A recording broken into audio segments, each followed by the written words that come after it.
আমি এখন দাঁড়িয়ে আছি কবি কাদের নওয়াজের বাসভবনে। এটা মাগুরা জেলার শ্রীপুর উপজেলায় অবস্থিত। কালের বিবর্তনে হয়তো পিলাস্টার গুলো খসে পড়ছে, কিন্তু এই স্থাপত্যের অভিজাত্য আজও মলিন হয়নি। বাংলার ইতিহাসে এমন অনন্য নিদর্শনগুলো আমাদের ঐতিহ্যের এক অমূল্য সম্পদ।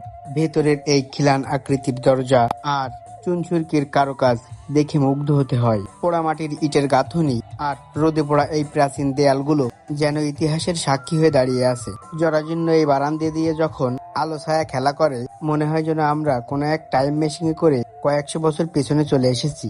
এই বাড়িটির প্রতিটি কোণ একসময় মুখরিত থাকতো জ্ঞান আর সাহিত্য চর্চায়। কবি কাদের নওয়াজের স্মৃতি বিজড়িত এই ধ্বংস অবশেষ আমাদের মনে করিয়ে দেয় আমাদের সমৃদ্ধ সংস্কৃতির কথা। কবি কাদের নওয়াজ 1951 সালে পশ্চিমবঙ্গ থেকে পূর্ব বাংলায় স্থানান্তরিত হয়ে চলে আসেন। পূর্ব বাংলায় এসে এখানে বসবাস করার জন্য কবি মাগুরা জেলার শ্রীপুর থানায় এই বাসভবনটি তৈরি করে স্থায়ীভাবে বসবাস শুরু করে দেন এবং তিনি এখানে শ্রীপুর পাইলট উচ্চ বিদ্যালয়ের প্রধান শিক্ষক হিসেবে কর্মজীবন শুরু করেন।